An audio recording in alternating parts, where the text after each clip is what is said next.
Querido amigo, estamos iniciando o estudo do capítulo 4 do livro do Êxodo, onde encontraremos as objeções que Moisés apresentou para Deus, tentando se livrar da missão para a qual Deus lhe convocava, e também nós vamos encontrar o relato do seu retorno ao Egito, depois que finalmente ele foi submisso ao nosso Deus. Mas eu queria, antes de irmos direto ao nosso texto, eu gostaria de destacar dois pontos que nós vimos no programa passado e que merecem realmente uma atenção muito especial.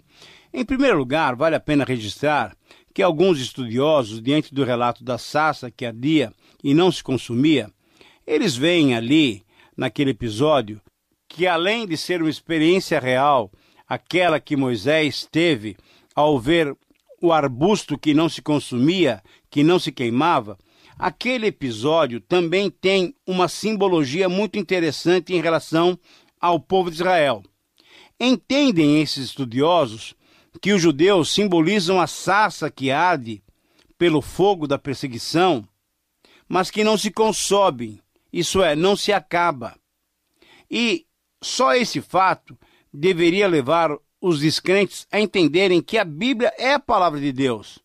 E, na verdade, você pode perceber pela história que o povo de Israel tem existido através dos séculos, desde os dias de Moisés até o momento presente, e eles têm existido e são como a sarça que não se consome. Por quê?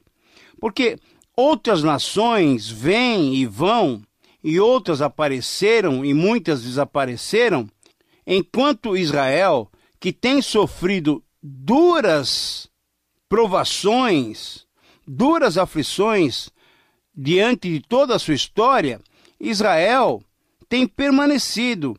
Israel assiste como o que funeral dessas nações, como que a morte dessas nações, e ele permanece existindo. Esse destaque nós queremos fazer e queríamos fazer para que você percebesse o seguinte: esse povo de Deus é um povo realmente cuidado pelo Senhor.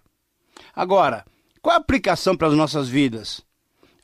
Quando nós nos entregamos ao Senhor, quando Ele vem ao nosso encontro e nos elege como seu povo, querido amigo, podemos passar pelas mais difíceis tribulações, podemos contar sempre com a presença, com a direção do nosso Deus.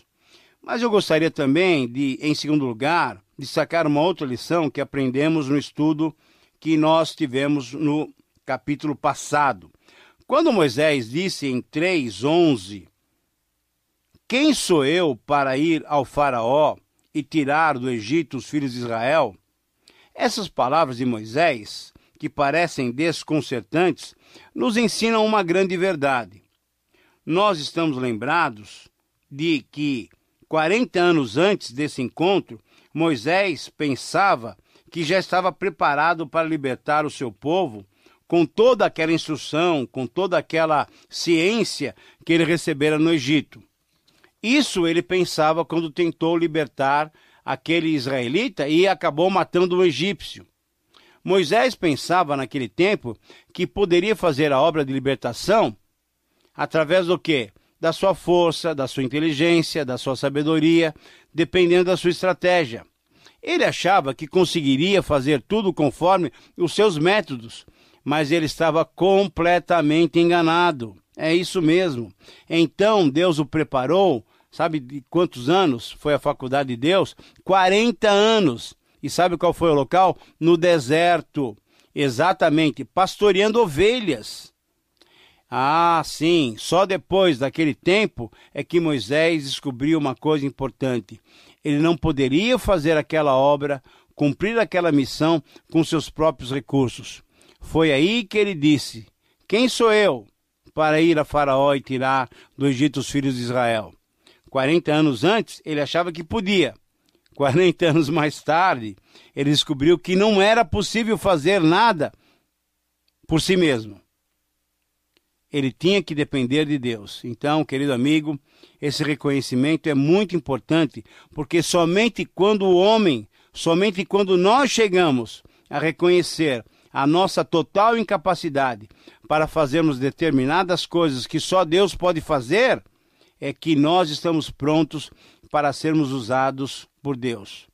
Quando Moisés, enfim, reconheceu que não podia fazer nada por si mesmo, então ele estava totalmente preparado para ser usado por Deus, para ser apenas um instrumento na mão de Deus. Foi para que chegasse àquela conclusão que Deus preparou Moisés durante 40 anos no deserto, pastoreando ovelhas no deserto. Quando o homem descobre a sua fraqueza, sua ineficiência, sua incapacidade, então é que chegou no ponto certo para Deus usá-lo. Essas são lições, querido amigo, muito importantes, e elas devem ser incorporadas por todos nós. E agora, nós podemos então dar prosseguimento ao texto e vamos começar o estudo do capítulo 4. Nesse capítulo 4, nós vamos ver Moisés ainda apresentando uma grande relutância para aceitar a tarefa para a qual Deus o estava convocando. E encontramos também o relato, depois que ele foi convencido por Deus, do seu retorno ao Egito. Nós vamos ver nesse capítulo que Moisés apresenta a relutância para aceitar a tarefa que Deus está ali entregando, porque, na verdade, veja só, seria bom que você conseguisse aí anotar as 5 resistências, as 5 objeções que Moisés coloca diante de Deus para não aceitar essa tarefa para a qual estava sendo convocado. E para a qual também, é bom que a gente se lembre disso, Deus o tinha preparado durante 40 anos. Então, se você puder, anote aí, são 5 objeções que Moisés apresenta a Deus, mas que na verdade são objeções que nós muitas vezes apresentamos a Deus para não atendermos ao chamado do Senhor.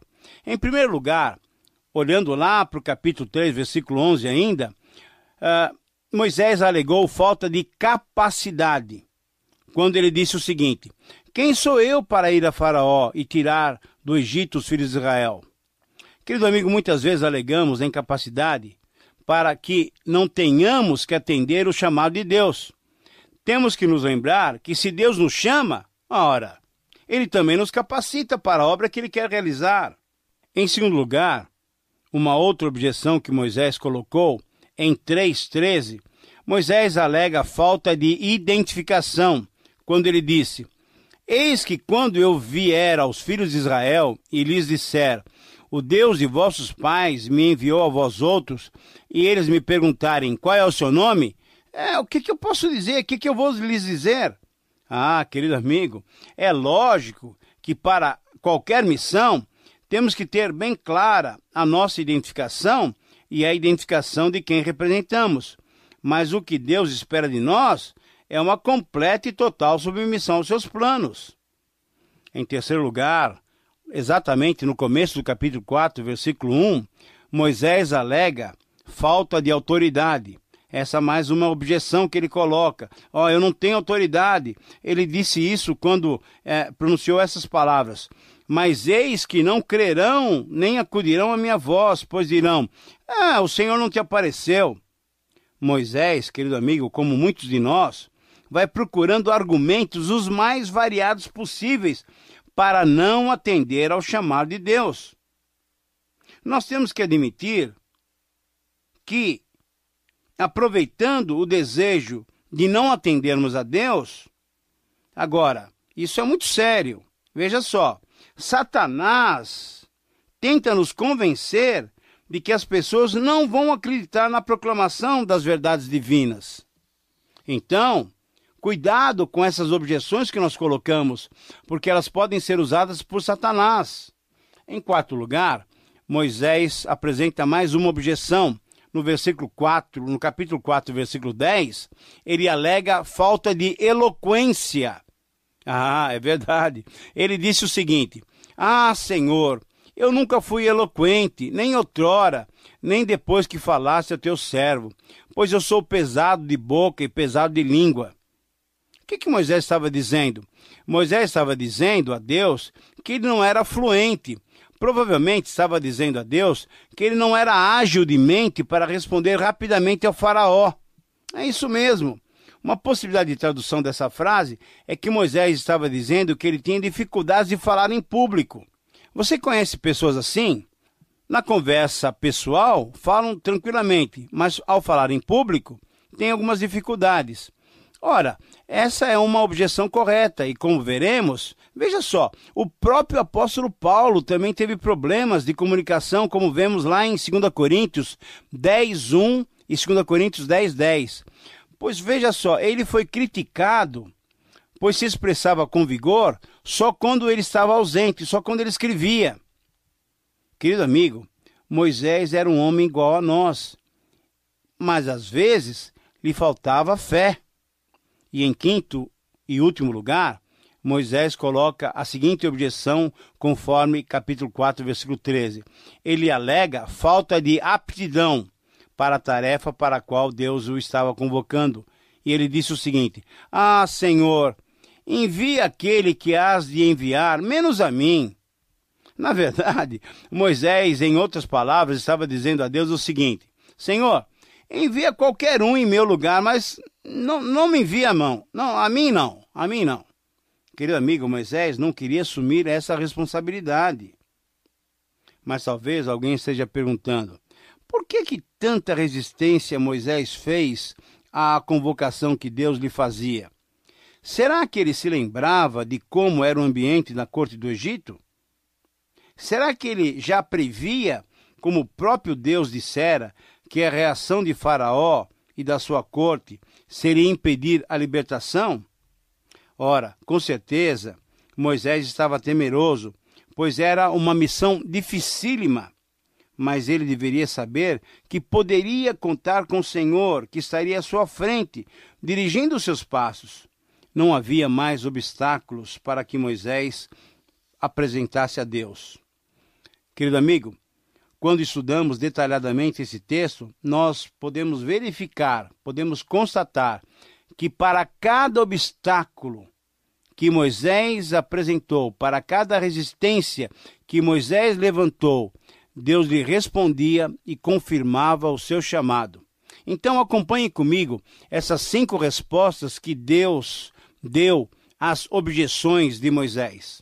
Em primeiro lugar, em 3:12, quando Moisés apresentou a sua falta de capacidade, Deus disse a Moisés: Moisés, eu serei contigo, e prometeu-lhe a sua presença.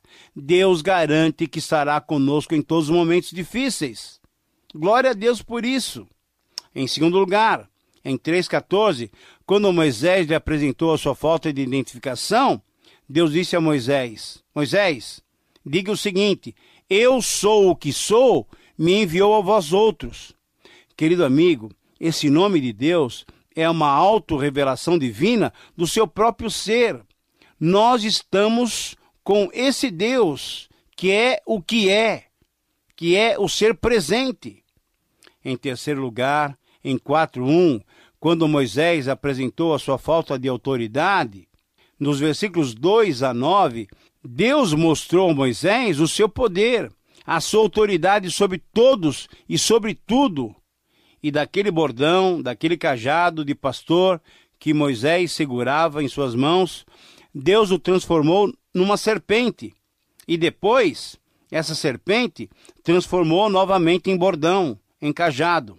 E para que os israelitas crescem que Moisés era o seu enviado, Deus ordenou também a Moisés que colocasse a sua mão no peito. E a mão se tornou o quê? Leprosa. Mas depois Deus disse-lhe que colocasse novamente a mão no peito. E ela se apresentou o quê? De que maneira? Completamente livre da lepra. Ora, mas mesmo com esses 2 sinais, ainda se eles não crescem em Moisés como servos do Senhor, ele deveria então derramar a água do rio sobre a terra, e essa água derramada se transformaria em sangue. Querido amigo, o nosso Deus é um Deus onipotente.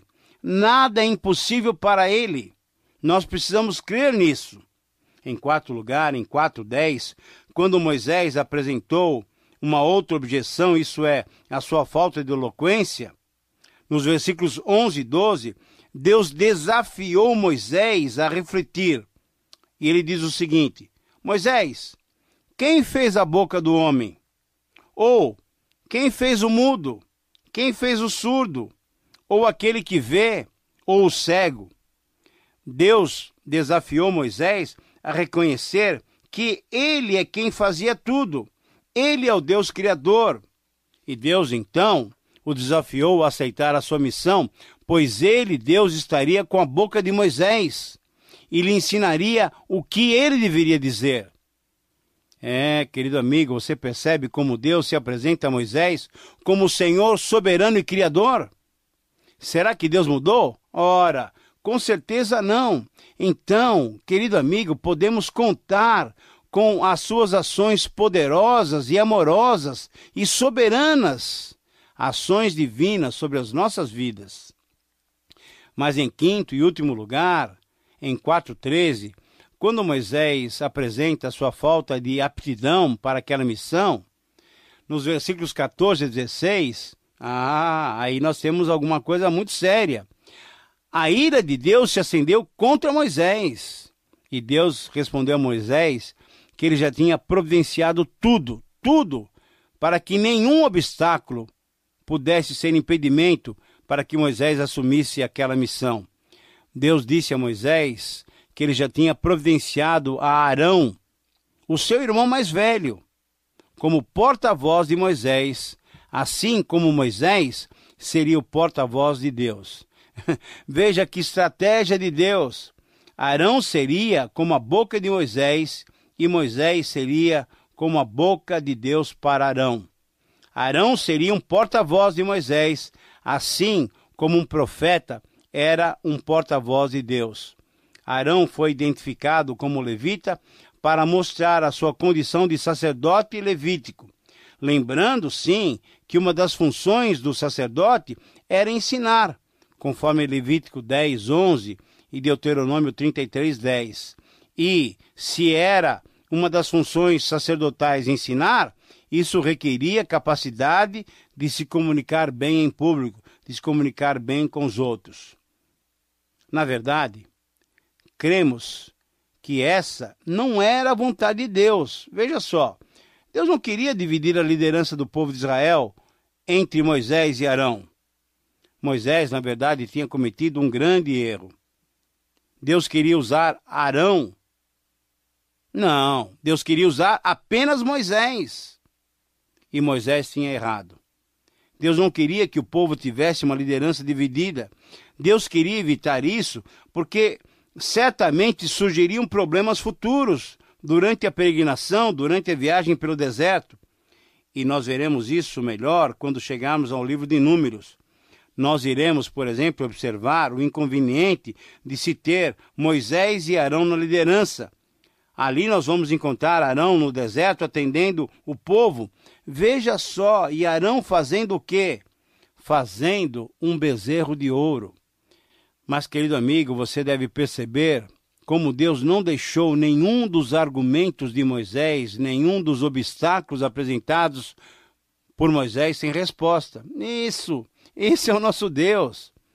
Que bom seria se, ao invés de apresentarmos desculpas, nos aquietássemos e sossegássemos diante de Deus, sabendo que Ele sempre tem o melhor para nós e que somos apenas instrumentos nas suas mãos. Que bom seria isso, não é verdade? Mas esse parágrafo termina com o versículo 17, quando enfim Deus ordena a Moisés que se levante, pegue o seu bastão, pegue o seu bordão, o seu cajado e caminhe para o Egito, para ali então manifestar os seus sinais, os sinais de Deus para libertar o povo de Israel.